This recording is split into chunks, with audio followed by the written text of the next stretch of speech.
Bună ziua, doamnelor și domnilor, și bine v-am regăsit! Sunt Raluca Diaconu și începe chiar acum o nouă ediție a emisiunii M-am născut cu... Aici vin cei mai talentați, cei mai frumoși, cei mai norocoși copii. Dacă aveți acasă un copil super mega talentat, dați-mi un telefon, mă găsiți pe Facebook, Instagram, pe YouTube, mă găsiți peste tot, practic, Raluca Diaconu. Și dați-mi de veste copilul, să-l facem cunoscut și el să se obișnuiască cu lumea asta artistică, să vadă ce înseamnă un platou de televiziune, ce înseamnă contactul cu oamenii de televiziune și să se întâlnească și cu alți copii la fel de talentați ca el. În spatele meu, chiar acum, se află grupul Cantanti, coordonator, domnul profesor Nicușor Preda. Vreau să-i spun bun venit și să-l invit alături de mine. Bună ziua, domn profesor, și bine ați revenit! Bine v-am regăsit! Ne bucurăm că am revenit în mijlocul dumneavoastră. Ne face o mare plăcere în această atmosferă frumoasă, plăcută. N-ai cum să nu te bucuri când vezi în jurul tău atâți copii talentați, printre care pot să spun că și fetele mele. Aveți niște fete frumoase, talentate, istețe, descurcărețe. M-am întâlnit cu ele de mai multe ori, nu doar în cadrul emisiunii, ci și în culise, și am putut să schimbăm așa impresii. Am văzut că sunt dornice să muncească, să studieze, să învețe, și aș vrea să-mi spuneți câteva cuvinte despre proiectul acesta pe care dumneavoastră l-ați inițiat și care are ca scop împrietenirea copiilor din școli cu folclorul muzical românesc. Este un demers extraordinar pentru care vă felicit. Mulțumesc frumos! Anul acesta o să împlinim 4 anișori în toamnă. Pot să spun, sunt întrebat adesea cum am început proiectul acesta. N-am stat într-o seară să-l gândesc și să spun că fac așa ceva, ținând cont de faptul că sunt profesor de religie. În schimb, am cochetat foarte mulți ani cu grupuri de copii. Sunt și absolvent de câteva școli care au ca disciplină muzica, să zicem. Totul a început într-o joacă, începută tot de ei.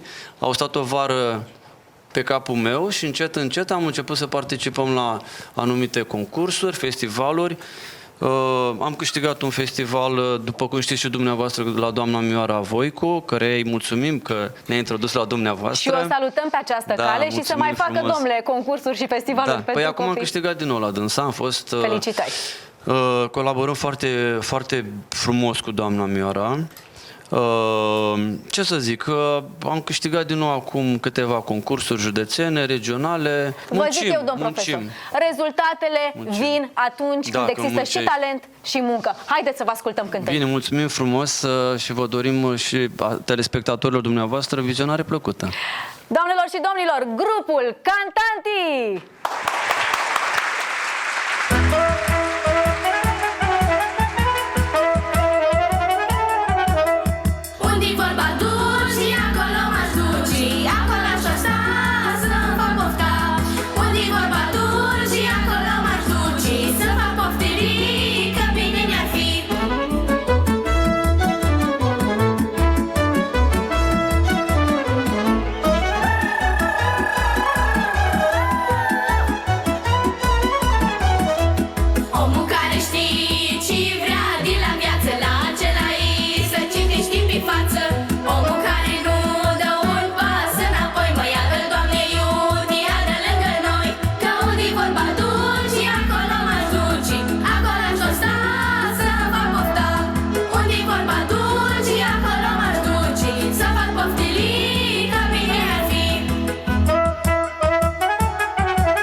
și n-o pot schimba.